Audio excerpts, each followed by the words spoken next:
for the final game in this Behind Enemy Lines little mini series, and once again we're going back to the Amstrad and we're going to play a game called Hundra. The front cover of Hundra, and this is another packaging variation that I've not seen on the Commodore releases from Mastertronic. This is what's called a flippy, which features a Spectrum version of the game on one side of the tape and the Amstrad on the other side. Not 100% sure why they did that, but I suspect it was just to reduce production costs at the end of the life of those two computers.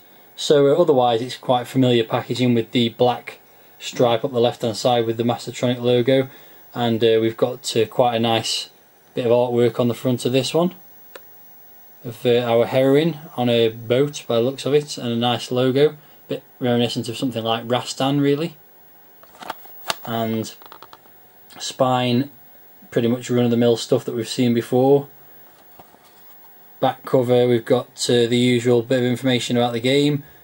Enter the kingdom of Lux, find the 3 sacred jewels and free Jorund. Fair enough. And some screenshots, which look to be mainly the Spectrum version based on the graphics there, but looks to be a sort of platformer, maybe a bit like Ghosts and Goblins. Who knows, we'll soon find out though. So quick look inside, and we've got the background for the game, setting the scene, and you've got to get sacred jewels, and there's various objects you can pick up. Winged Heart raises your blood level to the maximum. I don't really know what that means at this point. There you go. And various types of enemies mentioned, and inside the instructions continue, a few tips there as well, and the controls, loading instructions for both the Amstrad and the Spectrum, and unsurprisingly some foreign language instructions, and also this that we've seen numerous times before, the offer to programmers to send their game in for consideration to be released by Mastertronic. The screen just popped up, which is a recreation of the front cover artwork for the most part, and lots of information at the bottom about people involved in this game: Lopez, Zeus and Dynamic.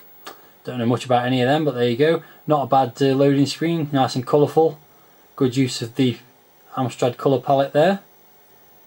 So the game's loaded, and not much to say about the title screen really. It does the job. You can see the people that created the game there: Ricardo Puerto and Raul Lopez. And there's a couple of nice scrolling blue bars at the top and bottom and a nice logo, but that's about it. So let's get the game started. And before I start moving around too much, you can see there's a bar across the bottom of the playing area. You've got health there, these are the gems that you've got to collect, various other things, number of lives there. Quite an elaborate status bar if you like. And this is my character, Hundra, so we'll go for a wander. She can shoot stuff, little axes or something, and it's a flick screen platform type adventure. And it's got one of my least favourite things about games, which is not just respawning enemies, but constantly respawning enemies. So every time you shoot some of the baddies, new ones materialise, which is very annoying. So the idea of the game is you've got to find these 3 gems to rescue someone. I don't really know exactly what. And it's as I said on my earlier review of the last Amstrad game, The Apprentice,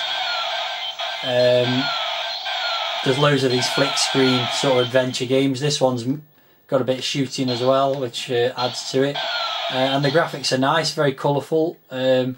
Animation of the main character's a bit poor, but the enemies are quite varied and kind of cool looking. Sound effects are a bit average.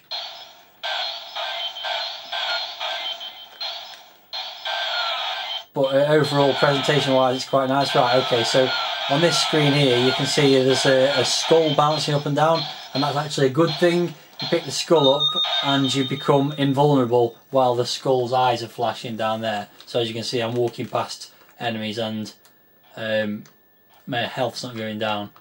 There's a lot of big gaps to jump over like this, and it's almost impossible to jump over some of them, and then you fall to and lose some health. And there's a lot of this, as you'll soon see in some of the other parts of the game. There's a lot of this like leap of faith type jumping, which I'm really not fond of. It's a terrible idea in game design, and once you start falling there's not much you can do about it. Now I'm going to demonstrate this and then actually restart the game, because this is what happened the first time I played this. I fell down in this gap and there's no way to jump out of it, and that's awful game design, to have an area you can fall into that you can't get out of. So I'm going to have to reset the game now, which luckily you can do by pressing escape, because otherwise I would be sat there forever. I'll reset the game and go again without falling down this hole. Back to this point again, and I shall progress further through the levels. Okay, this is another pickup that's quite useful. This one allows you to fall in the water and not lose a life, so that's quite good. Especially as you see, there's more leap of faith jumping coming up here. You've got to jump on these little stones, and each time you jump off the screen, you've got no idea where the next stone is, and you fall off quite a lot like that. Luckily, my water power-up thing helped out there. That one, as I've found in previous goes, is a bad thing. It actually drains half your health, so I'm not going to bother with that. The other thing that's quite difficult to do in the game is jump accurately off the edge of things. Sometimes you'll run to the edge of a platform and try and jump, and you will basically fall off before you jump. But I have managed to do it that time. So I'll continue my journey along in this colourful landscape.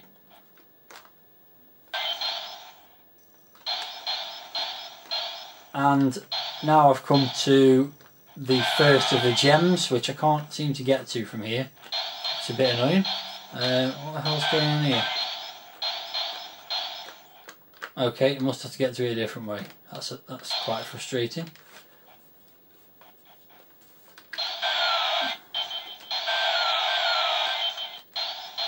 Oh, see, this is another one of these places where you just fall in and hoping that you land somewhere good. Luckily, I got away with it that time. And then you fall off. As soon as you appear on the screen, spawn on the screen and fall straight to your death in the water. It's really not good. Not good game design at all. There is a power up there that restores my health. And here's that gem again, which I can get to this way. So I've got one of the gems, which is cool. I'm now down to my last life, however, which is not good. Let's see how much further I can get. Okay, slight misfire there, and I lost my lives without making any further progress, so I've restarted the game again, and I'm trying to get a bit further in the game. I'll show you in a second why I lost all my lives really quickly. It's this big gap here. Oh, as you can see, if you fall down that gap, you're in trouble. Also, there's that power down, if you like, which stops you from being able to use your axe. But basically, if you don't make it across that gap, you fall to your doom. I made it on the third attempt, and I got a bit further, but I'm starting to tire of the game. It's not. It has got a factor to it that's making me want to keep trying to get a bit further. So there's obviously something about it, but it's very frustrating with the leap of faith jumping and the constantly respawning enemies. So that's not such a good thing. Oh, Easter Island. Yeah, it's not a bad game, and graphically it's nice. The sounds are a bit crap, and there's no music. I think the main problems, as I've said, are with the things that just make it too easy to die without it being your own fault, which is always frustrating. But overall, it's not bad. Oh, I found a bloke tied to a stake. This must be the guy I'm supposed to rescue. Okay. Well, at least I get a bit of quiet so I can talk about the game. But clearly I'm not in a position to rescue him just yet because I've only got one of the jewels. So yeah, it's one of those things where it's quite a nice game design. They've spent a lot of time on the graphics, and it's certainly playable. But there's definitely also something about it that makes it a bit frustrating, like getting stuck behind this Easter Island head that I can't get past. There we go. And as my life's draining out again now, I will go back to the way I came from and probably pretty much die pretty quickly. I do want to show you the game over screen though, because well, that's interesting. How am I going to get past that? I don't get that at all. I think I probably shouldn't have come all this way before going another direction. There was a castle to go into, but I think you've seen enough. Would I like to have seen it on the Commodore 64? Well, yeah, maybe. I mean, I think it would have made a good Commodore 64 game, adding a bit of music and also maybe tweaking the some of the more frustrating elements. So not a bad way to end the this little series. As it says there, it is the end, you are dead. Pretty blunt. And this is the end of the series, so overall some reasonable games, nothing too dreadful but nothing too outstanding either, and I think it's pretty safe to say I'll be happy to go back to playing the Commodore 64 games.